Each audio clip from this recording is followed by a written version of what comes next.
you for that. We're happy to provide you with this information session. And like Allison said, there will be a recorded version available later on. And as you'll see as sort of a trend or theme throughout this presentation, I'm going to encourage you to go to our website, forblackcommunities.org, in order to get some more information about the IRP and all the other exciting work the Foundation for Black Communities is doing. Before we get into the presentation, I would really like to start with a land acknowledgement and acknowledge that the Foundation for Black Communities collaborates with partners and implements events and activities across Canada on traditional, unceded territories and waters of many nations, including the Kanien'kehá:ka Nation, the Blackfoot Confederacy, the Tsuut'ina, the Nakota Nations, the Métis Nation, the Musqueam, Squamish, the Tsleil-Waututh, the Anishinaabeg, the Chippewa, the Haudenosaunee, the Mississaugas of the Credit, the Wendat, the Wendat and many diverse First Nations, Inuit and Métis people. We are currently on the land of Indigenous communities who have been stewards of these lands since time immemorial and who continue to be systemically erased by policies and practices that remove their histories from this place. We would also acknowledge board and staff members of African descent whose ancestors were forcibly displaced as part of the transatlantic slave trade, brought against their will and made to work these lands. We believe that advancing Indigenous sovereignty and Black liberation are deeply and inextricably linked to one another, and we remain committed to advancing both. So here's an overview of the topics we'll cover during the session. The main objective is to ensure that you have a better understanding of the FFBC, how our grant making works, and specifically FFBC's Investment Readiness Program. Should you have additional questions that are not answered in this session, you can contact us directly for more questions. We'll include contact information towards the end, but you can also reach FFBC staff via our website, forblackcommunities.org. Okay. So the story of FFBC really started with the report, Unfunded, How Black Communities Are Overlooked by Canadian Philanthropy. This report included the first systematic empirical examination of the extent to which Canadian philanthropy has failed to respond to the unique and intersectional challenges facing Black communities. The research report was prepared in partnership with Carleton University's Philanthropy and Nonprofit Leadership Program and the Network for the Advancement of Black Communities.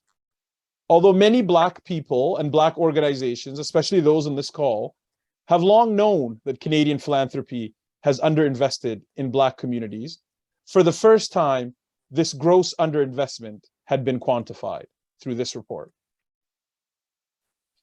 The report's key findings can be summarized in 2 points. One, Canadian foundations have woefully underfunded Black-serving and Black-led community organizations, with the research concluding that only 7 cents, not 70 cents or $7, but 7 cents of every $100 invested by Canadian philanthropic institutions is going out to Black-led organizations. And two, at the heart of the systemic underinvestment is a lack of relationships with and representation of Black communities in Canadian philanthropy. In the fall of 2020, to accompany the unfunded report, FFBC did a national needs assessment, surveying 110 Black-led, serving, and focused organizations. On this slide are some of the key findings of that survey. These consultations further validated the findings of the report, identifying that 2/3 of consulted groups had less than 6 months of funding remaining before they shut down their doors and ceased to support their communities. The reality is, I don't know what happened there, sorry. The reality is, at a time when Black community organizations are needed the most, many are closing their doors. So what can be done about it? The report included 2 key recommendations captured in this slide. One, the nonprofit and philanthropic leaders that we interviewed unanimously supported development of a Black-led foundation in Canada. And 2, they saw the potential for a Black-led foundation to transform how philanthropy engages with and supports Black communities, leading to a fundamental shift in power. That is how the Foundation for Black Communities came to be created. Today, we exist as Canada's first ever Black-led philanthropic foundation. Stop it. dedicated to investing directly into Black communities and the initiatives that matter to them. The FFBC is not a replacement for the improved efforts of other institutions and organizations. Instead, it's intended to be a partner, convener, and coordinator to ensure that the impactful and innovative solution making that has long happened and continues to happen in Black communities is valued, invested in, and learned from. FFBC exists to ensure that priorities of Black communities continue to be on the agenda as we seek to create a fairer, more equitable philanthropic sector that is truly responsive to the needs of all Canadians. In this slide, you can see the type of work that we do to ensure that diverse and vital Black communities within Canada are seen, celebrated, and supported. We connect change makers within the Canadian philanthropic, political, and business leaders to ensure that Black-led and Black-serving organizations have sustained resources they need to make meaningful impact. We spark change from research and awareness to policy action. We champion the knowledge, energy, and ideas that live in Black communities. It is important for us to take advantage of the current momentum to build long-term, durable investments in Black communities across Canada that will stand the changing winds of public sentiment, philanthropic focus, or government priorities. Here is a slide with a brief overview of the work that we're doing in the various regions of Canada. 2022 marks the launch of our formal granting program. We launched the Ontario Youth Wellness Grant Explore stream, which was our pilot funding program, and the lessons we learned from that granting deadline have informed the launch of the Investment Readiness Program and will inform the launch of our upcoming national granting program. Please stay tuned as we will announce deadlines for our upcoming grant cycles on our website and through our mailing lists and newsletters. Before we talk about the specifics of the IRP stream application, I would like to say a few words on how FFBC funds. FFBC's approach to funding is trust-based and participatory. Trust-based means we trust Black people are capable of being leaders and equal partners in the development of solutions to the unique challenges facing Black communities. This means our funding is focused on learning with and from Black communities about the best solutions and opportunities for Black Canadians. Participatory means our vision, mandate, and priorities are driven by Black people and Black communities. We believe in empowering the Black community in every aspect of our grant making. All of the decisions of our grants are made by Black leaders, Black groups, and B3 organizations. Additionally, we have two funding streams: the Explore stream and the Stabilize and Build.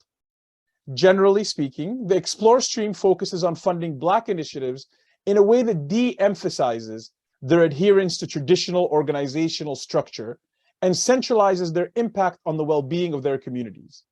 We encourage unincorporated Black groups and individual Black leaders to partner with any incorporated not-for-profit or charity to access FFBC funding to lead or support important work happening in their community.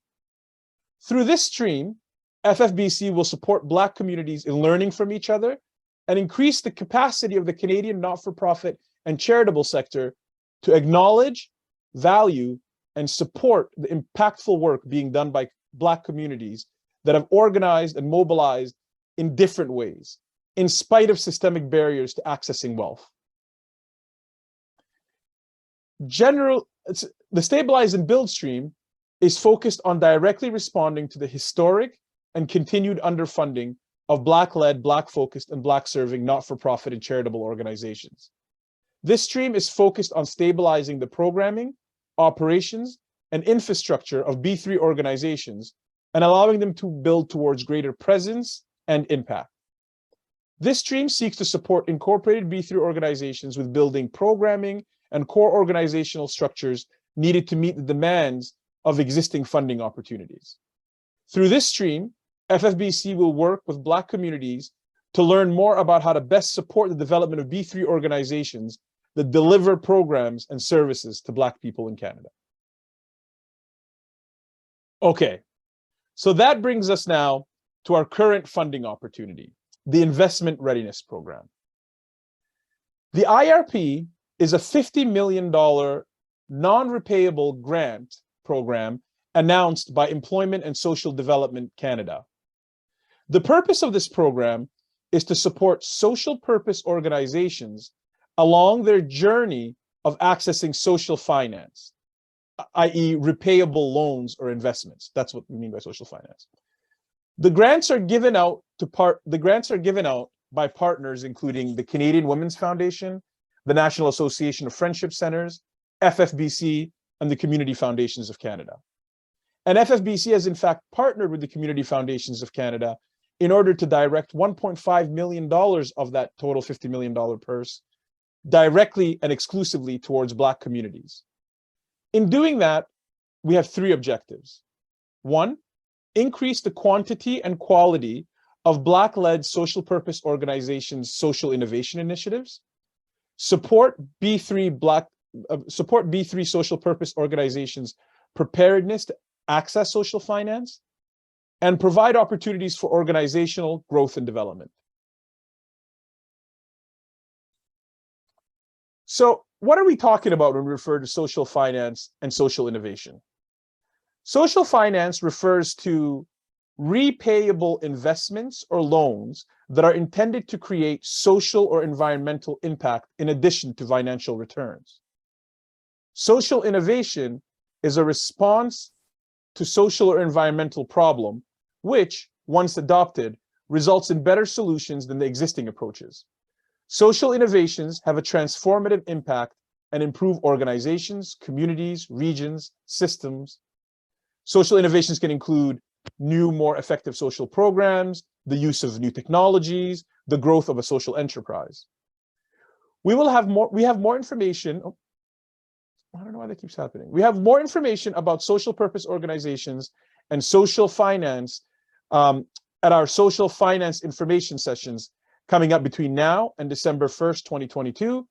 Please keep an eye out for those sessions on our website, social media, and through our newsletters. Now let's take a look at the general eligibility for IRP. This is the overall criteria for Investment Readiness Program, irrespective of which grant maker you apply to. Social purpose organizations operating in Canada are eligible to apply with the exception of those in Quebec. Social purpose organizations working in the province of Quebec should explore the IRP program offered through the Chantier de l'Économie Sociale. The link can be accessed through our IRP guidelines page on our website. So if you're interested, if you're in Quebec and you'd like to know more about the IRP in Quebec, please go to our website and access the link for the Chantier de l'Économie Sociale. In order to be considered for IRP funding, a social purpose organization must. A social purpose organization must, one, demonstrate they have a plan to carry out the proposed project for which they're applying. They must have a social purpose that considers, well, that's for FFBC. You must have a social purpose that considers and aligns the priorities of Black communities in Canada. And you have to have a plan or a mechanism that generates revenue from the sales of goods and services. So, as I mentioned a few slides ago, FFBC has two streams of funding, and we will be offering both for the IRP. For our Explore stream, the eligibility requirements are as follows. Funding is to a maximum of $25,000 per grant for a maximum of 12 months, for a maximum of 12-month period.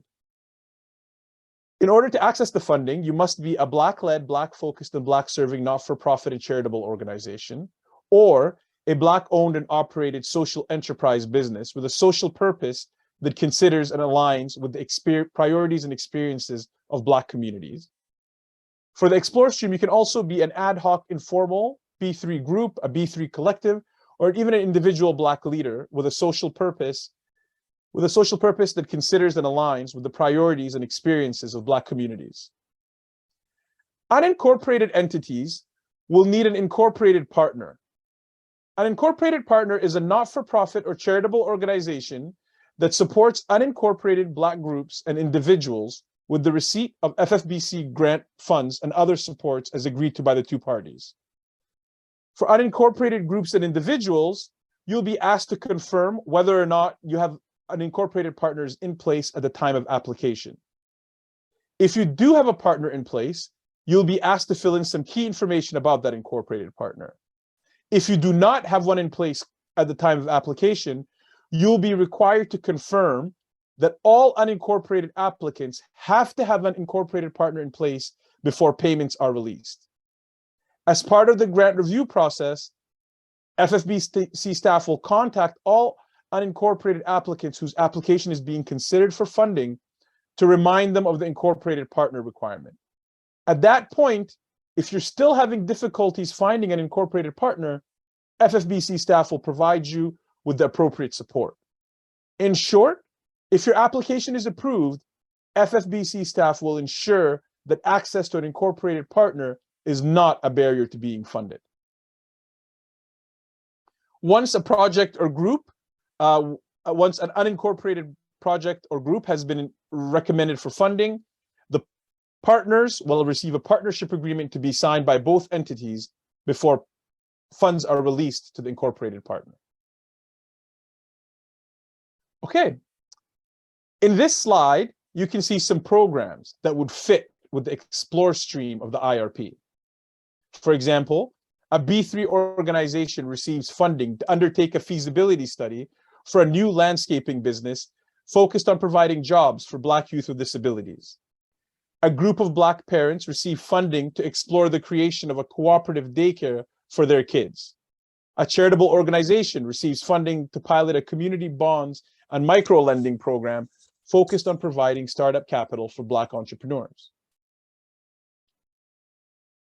A Black individual receives funding to create a business plan for a culturally appropriate meal prep service for Black seniors. All of these are examples of projects that would be eligible under the Explore stream. Under the Stabilize and Build stream of the IRP funding, we have funding up to a maximum of $75,000, again for a period of 12 months. And Stabilize and Build funds are available to Black-led, Black-focused, and Black-serving not-for-profit and charitable organizations, Black-owned and operated social enterprises or / businesses with a social purpose that considers and aligns with the priorities and experiences of Black communities, and Black collaboratives. The eligibility criteria for the Explore stream and Stabilize and Build stream, as well as the definitions of our terms, are available on our website at forblackcommunities.org, and I would strongly encourage you to go and have a look. So in this slide here, you can see some of the examples of grants that would be a good fit with the Stabilize and Build stream of funding. These types of projects can include a B3 organization receiving funding to create a marketing plan to expand their landscaping business focused on providing jobs for Black youth with disabilities. A Black not-for-profit organization receives funding to explore finance as a means of support for their cooperative daycare. A charitable organization receives funds to measure the impact of their community bonds and micro-lending program focused on providing startup capital to Black entrepreneurs. A Black entrepreneur receives funding to explore the right corporate structure for a community farm that will increase revenue through increased food production. So any of these could be a type of project that would be eligible for Stabilize and Build. So on this slide, you'll see a list of eligible and ineligible expenses within the FFBC's IRP. We wanted to remain open in our approach to funding in order to best serve Black organizations and Black communities. So many things, as long as they're related to the project or plan outlined in the awarded IRP application, are eligible, including staffing costs. However, the purpose of the IRP is to help social purpose organizations become investment ready through building their internal capacity. So IRP funding is best used for time restricted and specific projects.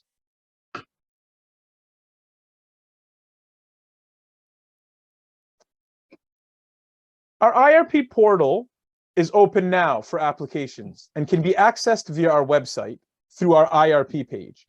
The deadline for submitting applications is on December 1st, 2022. We anticipate all of our funding decisions will be announced by February 2023. In the next few slides, I'll cover the easy three-step process for applying for IRP. Step 1, Visit the FFBC website at forblackcommunities.org. There, under the Grants tab, at the top center of the page, you'll see a list of past and current granting programs. Click on the one that you're interested in. In this case, it would be the Investment Readiness Program. This is the main IRP page, where you'll find a lot of the guidelines we're outlining today. It's also where you'll be able to access the application portal via the Apply Today button, and where you can download a PDF version of the application questions. You'll also notice that there's another button with the word Speak to Us. That button links to a booking page where you can set up a coaching call about your application or other questions that you might have about FFBC with a member of our FFBC staff.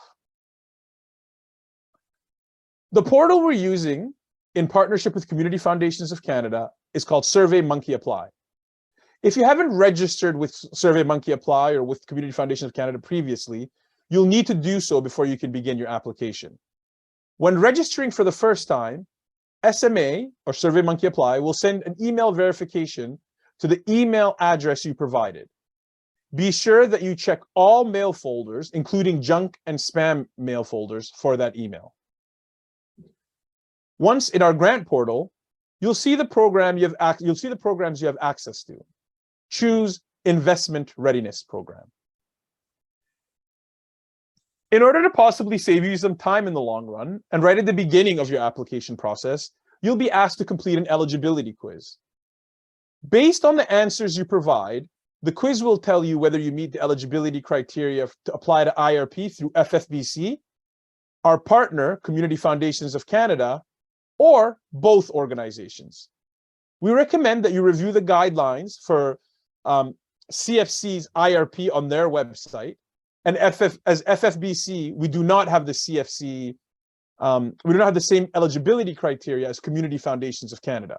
So if you're interested in applying to Community Foundations of Canada, or you're interested in applying to both Community Foundations of Canada and FFBC, we encourage you to go on the Community Foundations of Canada's website and look at their IRP guidelines and criteria. If you meet eligibility criteria for FFBC and Community Foundations of Canada, you can choose to apply to the IRP through both organizations to increase your chances of receiving funding. If you choose both, you will only have to do one application that will be sent to both FFBC and CFC. If you choose the Community Foundations of Canada only, your application will not be directed to FFBC for assessment. Inversely, if you choose FFBC only, your application will not be directed to Community Foundations of Canada for assessment. We move on to step 3, where you get to complete and submit your application. So here's some tips and tools for your application. You can download a bilingual PDF version of the application right from our website on the IRP page. Some of the application questions will have word limits. These are noted in the PDF version of the application questions, and that'll help you in your preparation. The application will ask for 2 supporting documents, a budget and a work plan. And there are templates for both on the IRP page, and you can access them on the IRP page on our website. If you decide to apply for IRP funding through FFBC and CFC, please note that you might have to submit more documents or have to fill in additional templates. And again, we're recommending that you go to the Community Foundations of Canada website and read through their IRP funding program criteria.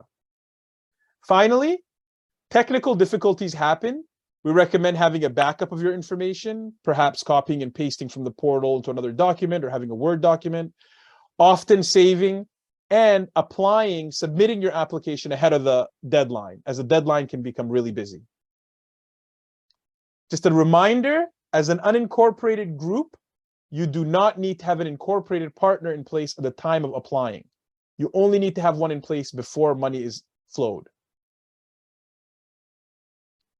Okay, so after the deadline, and after you submitted your application, what happens next? Well, we begin our assessment process to determine which applications will be recommended for funding.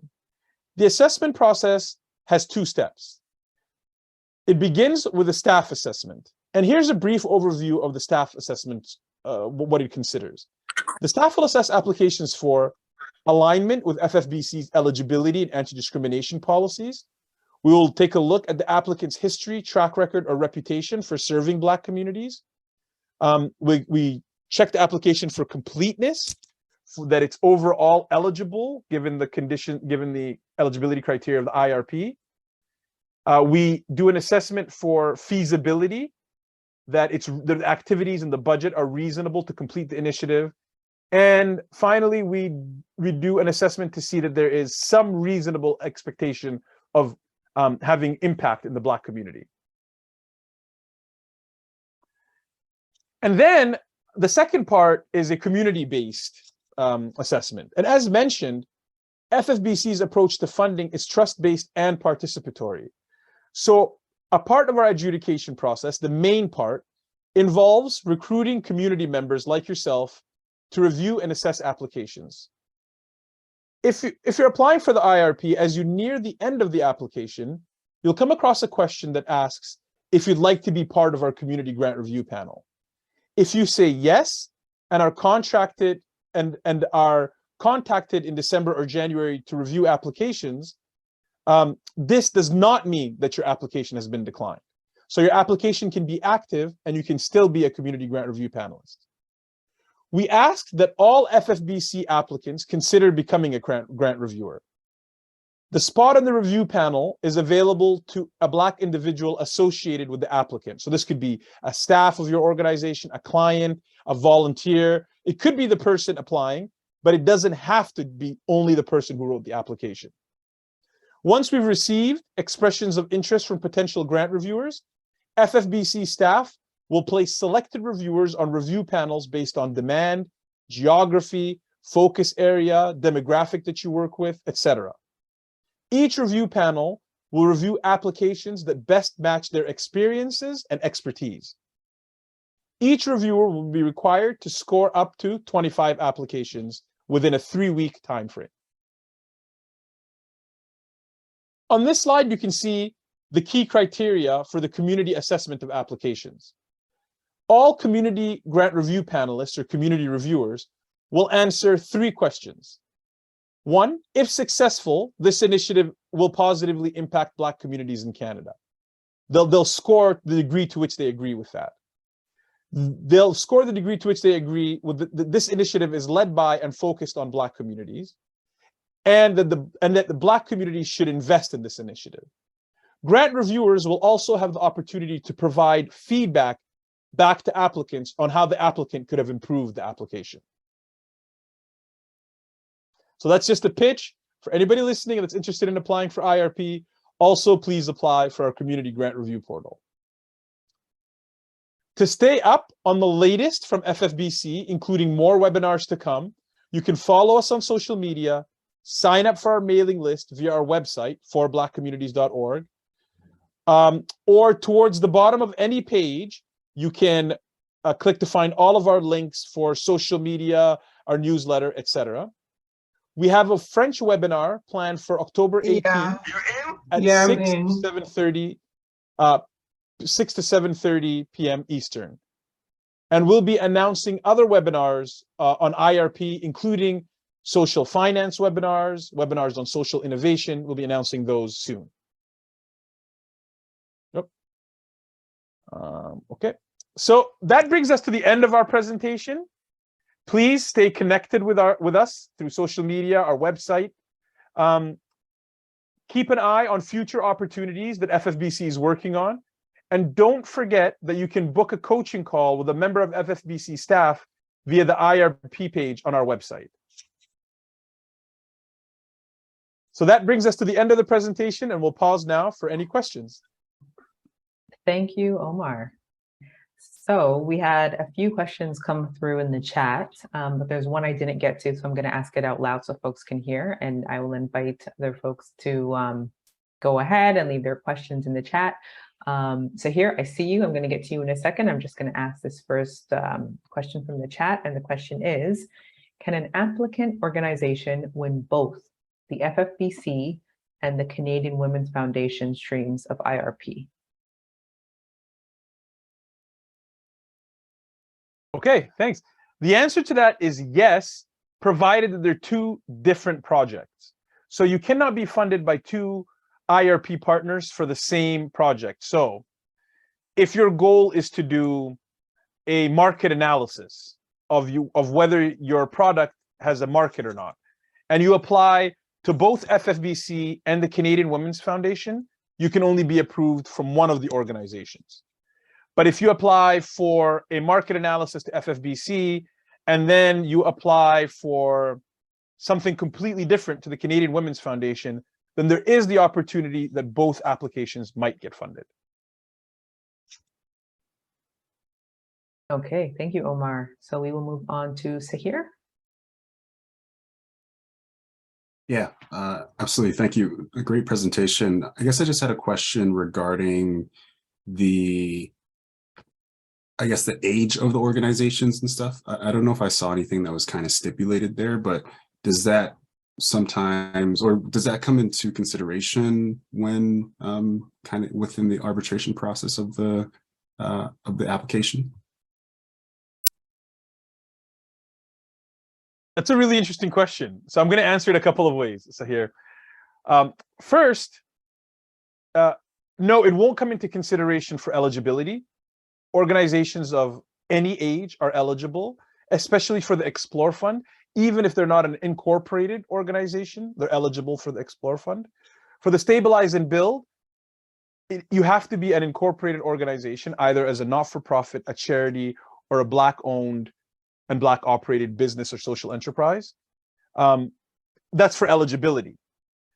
And then there's the assessment, the staff assessment. So staff do not assess for the organization's age and how long they've been around. Finally, there's the community assessment. And in the community assessment, that's where it becomes interesting because it might have a role. So the decisions will be made by folks that are in your community, folks that are working in the same area, the same social impact area that you're working in. And the profile and reputation that you have within those communities might become a part of the consideration for community assessment, right? At the staff level, the additional level, the only way that it might implicate is if there is no evidence at all of your organization ever having done any work with Black communities at any level, then it might not be clear that you're a Black-focused organization from that kind of perspective. So just to summarize, there's no eligibility requirement about the age of your organization, but it might implicate at different parts of the assessment, especially at the community-based assessment. And just to expand on that really quickly, sorry for, I don't want to take up too much time, but there was a stipulation that said that the non-for-profits had to be B3 organizations, but I don't know if that was also stipulated for the social enterprises and businesses. I believe it more or less said that they have to demonstrate how their programming does impact the Black community. Is that purposeful? Yeah, so that is purposeful. The social enterprise, if you're applying for social enterprise, your social purpose has to consider the priorities and experiences of Black communities. And we'll ask you, how does it do that? Or how will this improve the situation for Black communities? Because we're a Canada-wide program, we understand that there could be many Black-owned, Black-operated social enterprises or organizations in various contexts where they might have a higher focus on impacting Black communities exclusively. So it's that point that we're trying to differentiate from. You don't have to be an exclusively Black-focused organization. You have to be an organization whose social purpose takes into consideration the priorities and impacts on Black communities. So that's the distinction. Okay, thank you. The next question I have here is, can community organizations / registered society apply for these funds? I'm just checking to see who this came from. This was from Clement. Omar, did you get the question, or Clement, did you want to expand at all? I can answer the way I understood it, and then if Clement wants Sure. to like to provide some additional clarity, happy to do that. So yes, community organizations can apply for the funding, whether they're incorporated as not-for-profits or unincorporated groups and collectives. They can apply for the Explore stream of funding. And then community-based organizations and collectives, provided they're incorporated as a not-for-profit, a charity, or a business, and not a sole proprietorship, but the partnership or incorporated business, can apply for Stabilize and Build. So hopefully that answers the question. Okay, thanks, Omar. The next question I have is an interesting one. Would starting a cannabis store to fund a B3 advocacy organization qualify for funding?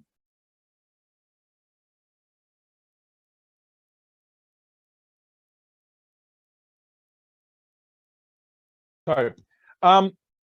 It could potentially qualify for funding if you have a provided that you have a social purpose that impacts Black communities. It is an interesting question because it's a controlled substance that you'd be selling, obviously. So I would say, I think it is eligible, but let me check on that. The person that asked that question, I would encourage you to follow up with a coaching call, and we can double check to see if there are any specific rules around selling controlled substances. Oh, that question was from Robin, who also had their hand up. Sorry, Robin, I stole your thunder there. But please do be in touch. I'll message you. Next question. Can you apply to both Explore Stream and Stabilize and Build Stream for different projects? The answer to that, unfortunately, is not for the IRP, because they're both happening at the same time and one round. So we have one application per round. So when you go into the system, it will not let you submit multiple applications in the same system. It'll only let you submit one application. So you can only submit one idea to this round. Okay, do we have any other questions from the folks in attendance? It's slowed down a bit, which is kind of nice, but if you have any questions, please feel free, either in the chat, or you can put up your hand and you can speak to us live and direct. I guess just maybe a quick question. For this, if you're trying to differentiate between, let's say, the Explore stream and the Stabilize and Build, where I guess like how mature, or I guess what lens should someone look at when figuring out like the maturity of their idea or project and which stream to kind of fit it under? So I'd answer that two ways. One, I'd say definitely book a coaching call to have a more kind of, nuanced conversation about where your project is specifically and what that could mean. But I think you have the right lens on it. It is about where your organization is in terms of its maturity and in terms of its readiness to grow or establish itself. I'd say at a very high level, that's the line of demarcation you can think of. If it's about establishing your idea, establishing your organization, exploring whether this is a good idea, if it can work or not, then I think in that sense, you would look at the Explore stream. And if you're looking at growing your organization, growing the idea that you have, building a better evaluation method, enhancing your network analysis, whatever that looks like, at a sort of a later stage of development, then you can look at Stabilize and Build. But those are general guidelines and not a rule. An organization that's, well matured could still apply for Explore. If they only had a small request or something they're interested, they could apply for Explore. An organization that's more mature could apply. An organization that's newer but has a more well-formed idea they've been exploring for a long time, they might apply for Stabilize and Build. So that's my general guideline, but my specific one is to book a coaching call and talk about your project more specifically. Thank you. And to the folks who are wondering how to book a coaching call, you can do so by going to our website, forblackcommunities.org. And on that same IRP guidelines page, you'll find a teal button that says speak to us. That will take you to our booking page, and you can book with any number of our staff. So I see a few hands up, so I'm going to go to one of the hands and then I'll ask a question from the chat. So let's start with Grace. Hi, thank you. I have a question about the coaching, please. How long is this coaching session when we call? And that's just following with the second part of it in saying, what's the scope of that coaching? And maybe just to give a little bit of some background to why I'm asking that is, I think that as a Black organization, typically most or some of us are smaller organizations, which means we kind of just have capacity to run specific projects that we have expertise in. And things like grant writing and the whole pieces that just make proper, good quality presentation sometimes are not our forte. So we're hoping to lean on the coaching support to provide that. But is this just going to be, we do it and we bring it and show you and you just kind of give us comments, or we're actually going to be able to access capacity support or capability support, or, to make that a better presentation?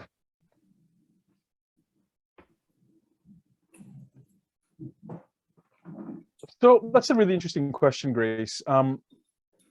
So first, the question of how long are the coaching calls? The coaching calls can be for 15 or 30 minutes. And what are they intended to do is to help you answer pointed questions about your idea, your project, and how it might align with the IRP, answer questions around eligibility, to answer questions around priorities and guidelines for IRP. So the coaching call is a really good tool to use for eligibility questions and how do you become eligible for the funding. The second part of your question, in terms of how do you write a good application in order for it to become approved or to present it as best as you can, the FFBC process really is built on community decision-making, community-based decision-making. So in many ways, the way to write a compelling grant application is what would be compelling to you. Imagine if you were a reviewer, because it'll be people like you that'll be reviewers. So what is it that'll be compelling to make you think that this is an important program for Black communities to invest in? And even as I describe that, maybe you can see, Grace, that there isn't a clear-cut answer for that. It's not like eligibility where we can give you clear-cut answers. It's recommendations. It's perspective, learnings that we've had from a previous round. Those are the kind of advice that we can offer you. And that's what the coaching call is. It's to answer questions, provide some advice around alignment and eligibility, and really provide you clear guidance on how to make sure that your organization aligns with the eligibility requirements of FFBC. So hopefully that answers the question, Grace. It's not like a grant writing workshop, but if that's something that's you need, let us know in the coaching calls. We keep track of that, and then in future we might have grant writing workshops and other supports to support with the actual grant writing of it. Yeah. Thank you very much, Omar. It's not so much a grant writing workshop that we would. The suggestion that I have made, I think I made this in a different setting, to say, this is a great initiative, what you're doing, and at least to have this platform until we build capacity enough to find those expertise. My suggestion is, maybe this is the feedback, take it back from here, is consider, building a pool, a small pool that really provides that capacity building expertise to small organizations. not to say go do it all on your own. Well, as we build, as we learn, we would wean off that. But for now, to make this really helpful for folks, honestly, I think that sort of more than just pointed question answering support might just be helpful. It's just a suggestion. Thank you. Thank you, Grace. Thank you for that, Grace. All right, so to everyone with their hand up, to the folks in the chat who've asked questions, I see you, don't worry, I'm coming for you. I am gonna go back to a question that was asked a few minutes ago. It says, just to clarify the last comment, is it one idea per round per funder? It was mentioned previously that we could apply for 2 different projects. So I just wanted to clarify that. Yes, one idea per round per funder. Let me slow down on that because I don't know if Canadian Women's Foundation or the Association of Friendship Network, the Network of Friendship Centers, allows for multiple submissions. But for FFBC and Community Foundations of Canada, you can have 1 submission to us. Okay, thank you, Omar. I saw Ola Delhi Foundation. Are they still here? There was a question. Yep, they're still here. You had your hand up. Hey, go ahead. hello. Hi. Yeah, can you hear me? Yeah, we can yes, hear you. I actually have a few questions. One, what is the minimum or the maximum of the maximum amount? For the Explore stream, the maximum amount is 25,000. For the Stabilize and Build stream, 75,000, and there are no minimums. Okay. You mentioned staffing. Is it the staffing for the period of the project? Yeah, costs would have to be related to the project. Yeah, so it's staffing for the project. That's right. Okay. And how long is the project? Is it a year or 2 years, or how long is it? Up to 12 months. Okay, up to 12 months. Okay, thank you very much. Yeah, thank you. Oh, thank you. Okay, so now I have a question from Kai. It was from the chat. It says, is this Black focused as in Canada only? Or could the initiative be to locate markets and extend partnerships with Black communities globally, especially if the organization has a track record of partnering with international-based Black organizations with connections to Canada? That's a really interesting question. What I would say is that the impact has to be on Black communities in Canada. So that doesn't limit the scope of who you work with. I mean, the work could happen with communities internationally, but specifically the social purpose of your organization has to be beneficial to Black communities in Canada for the purpose of FFBC, and you have to be able to speak to what that benefit is. So your business side of your work, your for-profit side of your work can include working internationally, any part of that work, but the social purpose has to impact Black people in Canada. All right, thank you. Next up, I have Miriam. Good evening, everybody. Good evening. I'm following up what Grace had mentioned, and it was really interesting point because I work in nonprofit for over 25 years and supporting women starting business. So I see, and I'm a Black person myself, an African descent. The struggle of knowledge, the existence of organizations in any, which is nonprofit entrepreneurs programs, it's always have an issues lack of kind of knowledge of how we put those kind of proposal, what the right ways into it. And those is like a very crucial skills is to continue. Maybe you could be able to go through this kind of process with this funding, but also you're competing with, mega businesses and organizations that they are applying for the same funding in the future if you are looking to expand beyond the focused Black funding, which is skills is really needed, and I think it's a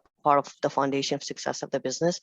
Would that be ideas of it if could be taken on, or I know some short consultations, it's useful, but then also we're missing new ideas and a new initiative, because people do kind of have maybe struggle with some of those skills, or not knowing or not having done it before. How could that be supportive to the community if you don't want to also see people exist beyond 1 year, exist beyond 2 years? How would they really sustain that kind of support, Black to Black support?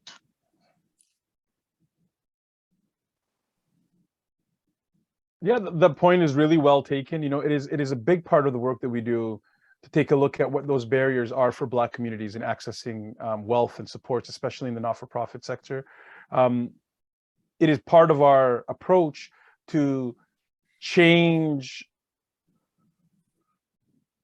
to do our application process differently in a way that doesn't create as many barriers and as many blockages for accessing of many different people doing social impact work. In fact, in our Explore stream, part of the thinking around that is exactly that. It's deconstructing these sort of other requirements that are not that might not be conducive or facilitating social impact work. We know that Black communities are working in many ways. Many ways are working accountably, responsibly, in many different structures and ways, and requiring these sort of rigid ways of approaching funding is part of that problem. So I say that, Miriam, to say that we're looking at that question exactly from from both perspectives. One, looking at how do we support Black organizations to build the knowledge and the capacity and the infrastructure to engage with a rigid funding system and structure for not-for-profit and charitable work, but also how do we engage with that system to start reflecting on if that rigidity is conducive or not conducive to good social impact. So your point is really well taken. It's something that we continually think about. It is in many ways exactly that barrier and that challenge that you're talking about is why FFBC exists at all, is because Black organizations have been through the use of those gatekeeping processes and tools kept out of financial, kept out of wealth for so many years. So very well taken point. Just following in that, the application process itself is limited to one format.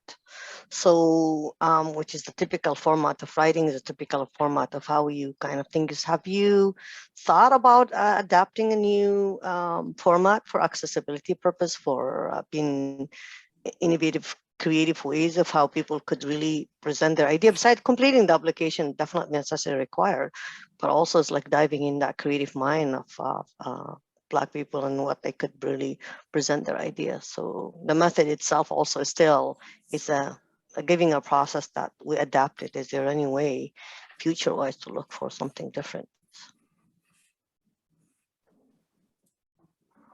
Yes, absolutely. Yeah, all I would say is yes. You know, there is that's exactly what the exploration looks like, and it's doing that work, Miriam. And I'm sure you'll appreciate this, having worked in the not-for-profit sector as long as you have. It's doing it in a way where it's recognizable and attached and can engage and interact with existing systems of funding and philanthropy. But that's exactly right. It's taking a look at what is the application look like. And I'm just coming as myself, so as an individual. Thank you for that, Thank Miriam. you. Thank you. And so I'm going to say your name for the third time, but I'm still not sure that I'm saying it correctly. So please correct us. Sahar? Yeah, it's Sahar, runs the car. Sahar, okay. Thank you. Sorry. I've heard everything, so it's just used to it. I guess I got a tactical question regarding like the team evaluation. Are advisors and, let's say, contractors that would be supporting the proposed project also be kind of considered as part of the team? So you mean in terms of like the community grant review body, that body that reviews the files? Is that what you're at the end? Yeah, I think there was a section in the presentation where it said that the the team would be evaluated for their, I guess, their capacity to deliver on the project, I believe, or their, I don't know if ability is the right word, but their, you know, what's the chances that they would be successful? Yeah, applicant's history, track record, that one. Yeah. Reputation. Yeah. So part of the review that we do is that there is some demonstration that you work with Black communities. You know, part of your answer will ask you what have you done with Black communities? How have you worked with Black communities in the past? So we review for that, and just to make sure that you are a Black-led organization, that you are eligible for funding under FFBC. And then when we talk about feasibility, we mean that there's a reasonable cohesion between what you're saying you're going to do and the budget and the activities that you're going to do, that it all makes sense together, that it's a reasonable project, that you're not saying like, you know, I want to build skyscrapers, and for that I'm going to need a volcano, and these things that just don't make sense together. And that we don't want to send those types of applications forward for community review. We want to send those that are coherent, feasible, they make sense together. It's an organization that reasonably works with Black communities, and then we send those forward to the Black community to make a decision on which of these eligible organizations that are working with Black communities should we fund. Gotcha. Okay.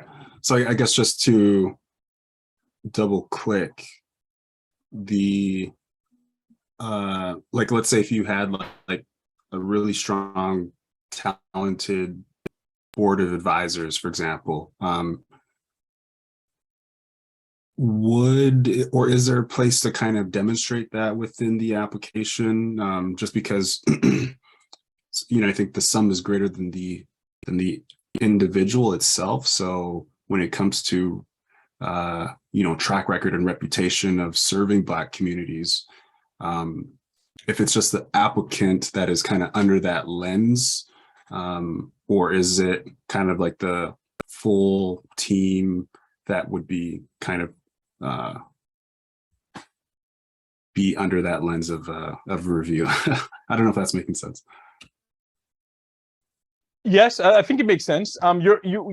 One of the questions is, how is your organization Black-led? And in there you have a chance to talk about your leadership and the expertise that you have. Okay. We also ask, you know, if successful, how would this organization improve, how would this project improve lives for Black people in Canada?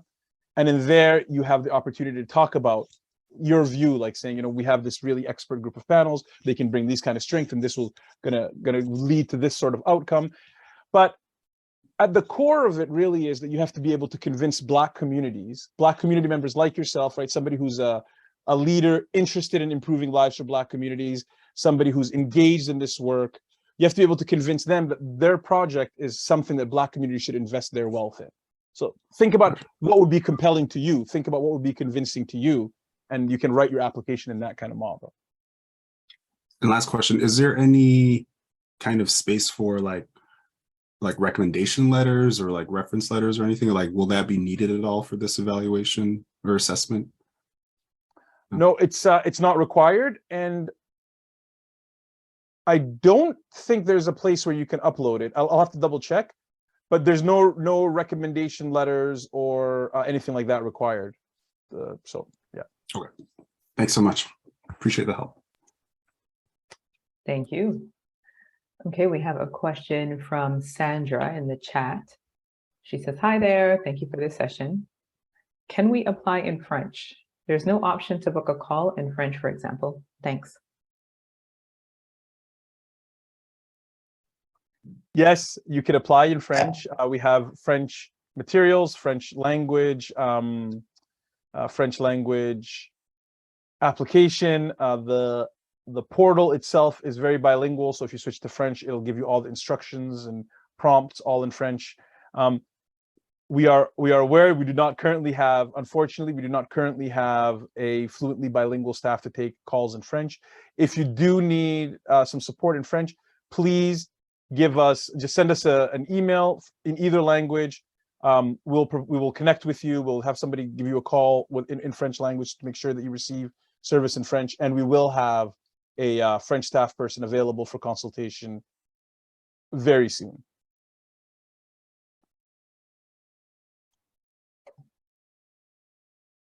Thanks, Sandra. Okay, folks have gone quiet. Is it possible that we have answered every question about the IRP? Possible? I don't think so. Any other questions, folks? Being shy? We'll give folks a... Can I just ask one more? I guess just from just to simplify the connection to like the social finance aspect. Can that be maybe just talked about again? I don't know if I'm just fully grasping like the full connection there. Yeah, absolutely. Okay, there's a long version of this, and there's a bit of a condensed version. So I'll try to do the long version quickly. That's the compromise here. Okay, so the government of Canada has announced an investment of $750 million in social finance that they will be rolling out. It's the date for that rollout has not yet been mentioned. There will be a 2-to-1 match from private sector, so another $1.5 billion being invested by private sector social financiers, all for the purpose of investing in social finance. And essentially what social finance means is an investor lends you money or makes an equity investment in your business while considering both a financial and social return on that investment, right? So when they're investing in you, it's not just how much money will we get back out of it, although that matters. It's also, well, what's going to be the social impact of this investment? So in order to prepare folks for this huge infusion of social finance that the government of Canada announced, and other social finance opportunities more generally, they also created this Investment Readiness Program, which is non-repayable grants, so that you get grants to prepare your organization to be able to make a good argument for why they should receive social financing later. So this is a grant, and this grant is really intended for you to use for whatever kind of purpose you need to get your social purpose organization in a place where you'll be more attractive, essentially, to investors, social finance investors. So that's the connection. Not so long. No, that's perfect. Thank you. I'm glad someone asked that question, actually. We have a question from the chat related to that answer. Are the investors from the Black community? The social finance investors? I believe that's what they mean. Yeah. And if we don't I'm know wrong, that please, yet. Judith, let us know. We don't know that yet. What we do know is that the government of Canada will likely announce intermediaries that will be the deliverers of the social finance investment. So they'll announce some sort of organizations that'll take that on. I would say the fact that FFBC is delivering at least a portion of the IRP is a hopeful message that some of those social finance dollars might similarly be earmarked for Black communities in the spirit of equity. But I'm not sure. We don't know that yet. That's all I can say. Okay, great. Any other questions? I know we've had some people arrive late. Please feel free. Don't worry if you already covered it. Go ahead and ask your question. So I see a question from Chris in the chat. And they say, in your assessment of the applications, what tool or methodology will you use for measuring social impact?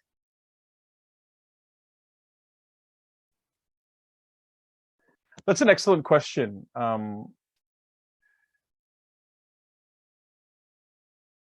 It is the position of FFBC that there are many ways to know whether you're having social impact or not, many ways. And there are many ways that Black communities have been working in where they know whether they've been having social impact or not. It is our position to ask, how do you know that what you're delivering has social impact? And based on the responses of the applicants, judge the reasonability of that. There are some principles. There's something that's called the common approach principles to impact measurement.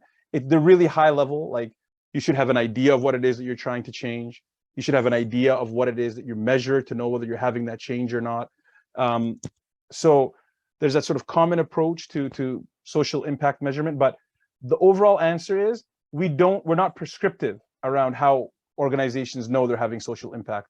We are inquisitive, curious. We want to know how is it that Black organizations know that they've been having social impact? What is it about the work that you're doing that's giving you the feedback to say that, yes, this is a worthwhile investment of my life, my time, my efforts, my energy? And from learning from those, we hope to expand the lens of impact measurement that's used in the sector. So it is definitely a topic from which we want to learn from Black communities. So not a singular method, not prescriptive, but rather asking and responding to the responses that we get. Thank you for that question, Chris. Chris says, thanks. Is there anyone else who has a question? Or does anyone have another question? Okay, we have Miriam. Go ahead, Miriam. Thank you. I'll make it very quick. Is there like for micro lending program that exists where I don't know how much useful was, would that something you think this proposal could be open for, or would that a possibility? Because economy of progress is really an important, as I said, is through this could be eligible specific people, but the communities overall is a need to every resources available, and you know, to catch up with the rest of what Canada look like. So I don't know where that micro lending programs, it may be an option or not. I don't know if I'm clear about it. Sorry. Well, let me try to answer it, and if I don't answer it correctly, you provide a little bit more clarity. A micro lending program could be an eligible fund, like you could receive funding from IRP to explore establishing a micro lending program, right? Like it would have to have some way to make revenue through interest or repayment, etc. But so the micro lending program idea is considered social innovation and part of the type of work that FFBC could support through IRP. The IRP itself isn't a micro lending program, though. Like IRP will not provide repayable loans of any kind. It only provides grants. And the third way that I understood it is that there are other micro lending programs that exist throughout Canada, of course, but I'm not sure if they're in any way connected to the IRP, or if they're looking at, you know, how to do investment preparedness for micro lending. I'm not sure if there's that kind of lens. I'll take a look at that. But for the other two, yes, a micro lending program, exploring a micro lending program could be an initiative that gets funded by the IRP grant. IRP itself cannot be used as a micro lending program. And although there are micro lending programs throughout Canada, of course, I'm not sure the relationship they have with IRP. So hopefully that answers the question. Or happy to. Yes, thank you. Great. I have a question from Philistina in the chat. As a measurement, will we need to provide feedback or surveys to show the impact of the work we are doing in the community is making an impact?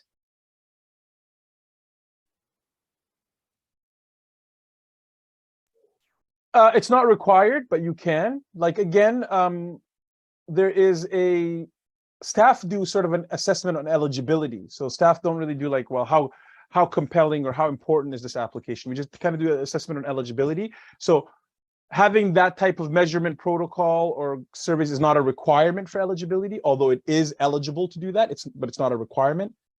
The second part of the assessment is the community-based assessment. And for the community-based assessment, I would say, yeah, you can use data if you feel it helps you make a more compelling argument for the impact of your grant. But again, I would say look at people like yourself and others that you're working with to find out what are the most compelling arguments to make for the impact of an application or of impact of a project. It might not necessarily be graphs and data, or it could be that, right? So the second qualitative question of will it make more community reviewers more likely to fund your application or not? I can't answer that, but I can provide you direction that it's not a requirement to apply to have that information, and neither does it disqualify you. So if you feel it helps, include it, and let's assess it there.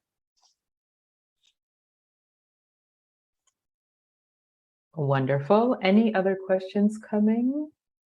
Any questions about becoming a grant reviewer, perhaps?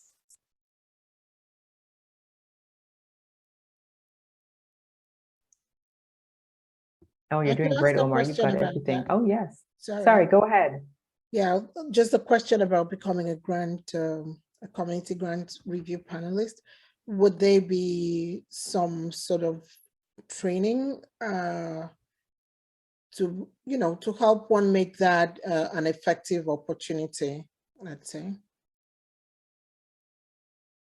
Would you provide training for those people that would offer to be on the review panels? Yeah, so we provide information, support in terms of sort of technical support and how to access the system, how to do the scoring.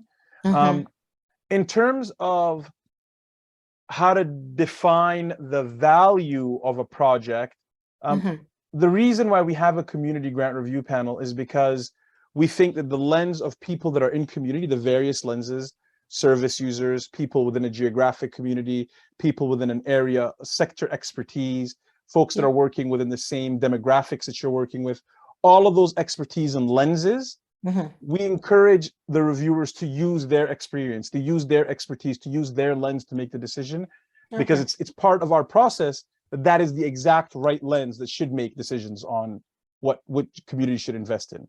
So we provide support, we provide information, we provide training on the technical access, how to access a system, how to input the scores. But we take direction, we take input, we follow the lead of the community in telling us what's important. Sounds good. Thanks. And Omar, just to clarify something, so if someone applies,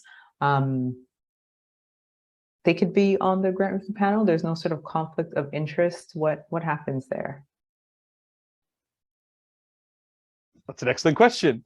Yes, if somebody applies, they can be on the community grant review panel. They'll review applications that they have alignment with, either geographical alignment, sector expertise alignment, community served alignment, but they will not review their own application. So they'll review applications of other folks, and other panelists will review their application. So it's not a conflict of interest. In fact, we encourage you to bring your full community sector knowledge to apply at the adjudication phase, and rest comfortably knowing that you will not have to review your own application, nor will you be disqualified from being an applicant if you're on the community grant review panel. Thanks for clearing that up. Just a quick question. The link you said in the website where you could apply for that? No, the application for that is a part of the application itself. There's a checkbox that you would apply to say, I am interested in participating in the grant review panel. We use information in the application like geography, like what's the community that you work with, what's your area, what's your subject area of expertise, etc., to create the panels. So it's part of the application that you identify, I'm interested in becoming a community grant review panelist. And when you do, we'll create panels that reflect the demographics, geography, sector expertise areas of the applicant, of the applications. So you would identify it. It's a really long-winded way of saying there's a checkbox in the application where you can identify that you're interested in participating. But if you're not applying, or you might not be eligible for applying, would you not be also participating and supporting the community in this way? Like, you know what I mean? Because if you tie it with the application, then anybody else who may be benefiting with their expertise being part of this process, they will not have that kind of chance. Yeah, that is you're absolutely right, Miriam. That is a limitation of the approach that we've taken.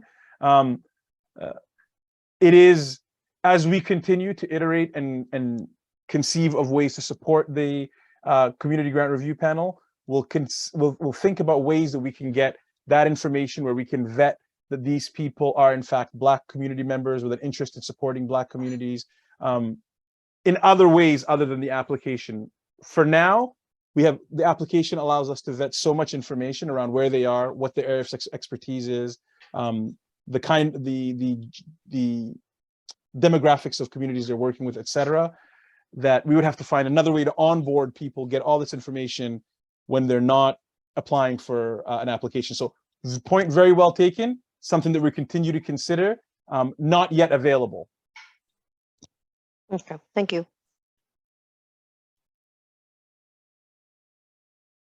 Sar, Yeah, did I get it? got it right. Yeah, thank you. Thank you.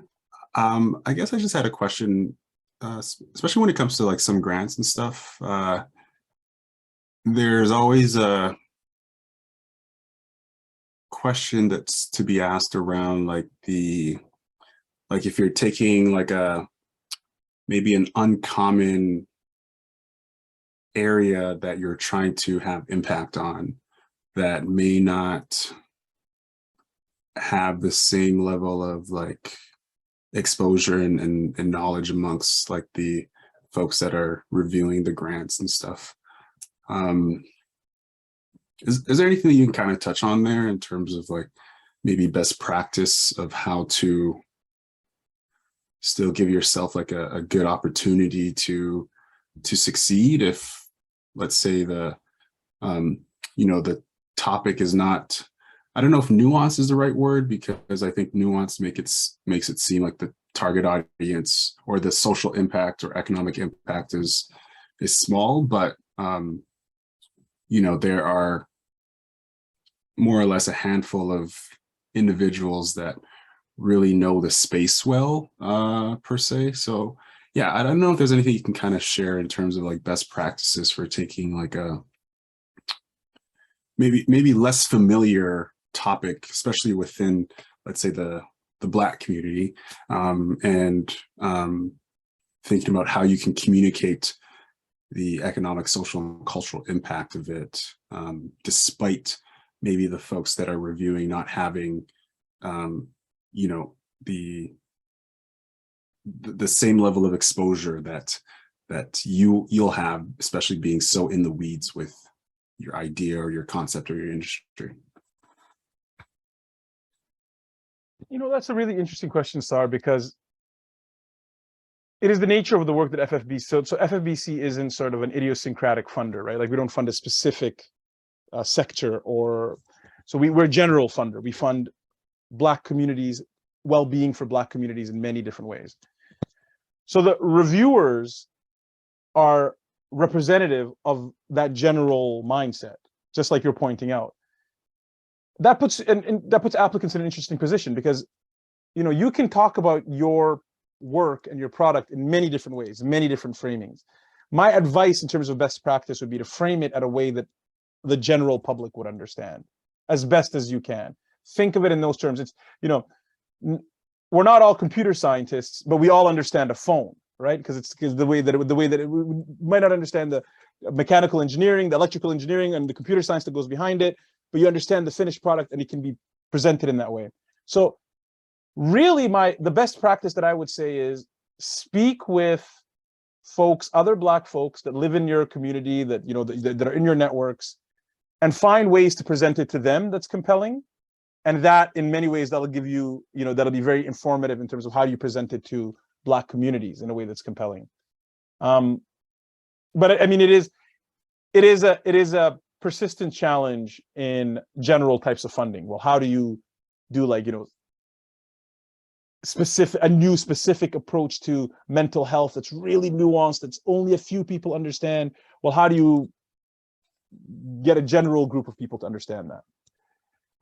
I'm sorry, I can't give you better advice than that, but that's all I can tell you is that is the very nature of FFBC's funding. We do provide general funding. The community grant review panels are going to come from many sectors of expertise, and it is about how do you frame or talk about your project idea in a way that can be understood by a broad swath of public.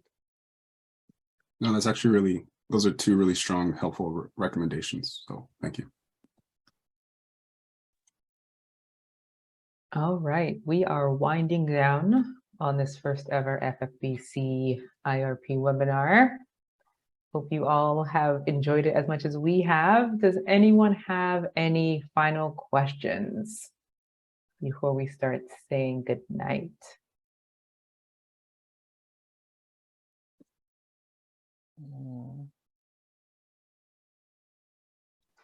Thank you and great presentation. Yeah, are we going to have an English webinar again, or to be on your YouTube? We will also have other English webinars as well as French webinars. We'll also be posting this recording on YouTube. There will be so many resources.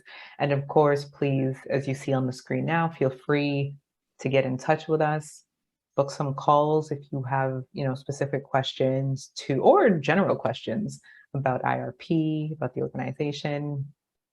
We're here. We're looking forward to getting to know you all. So will the recording be available today, or do you know when? Probably not today, but I'd say within the next 2 days, barring any sort of technical issues.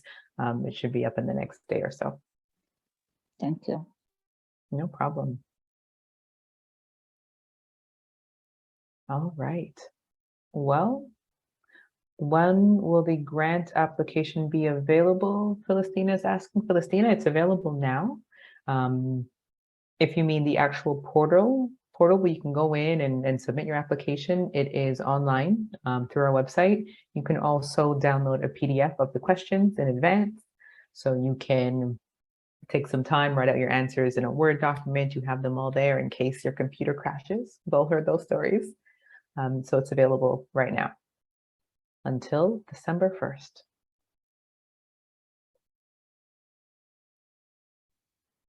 All right. Well, folks, thank you again.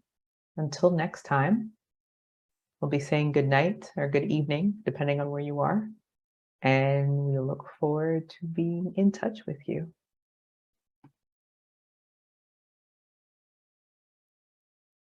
Take care.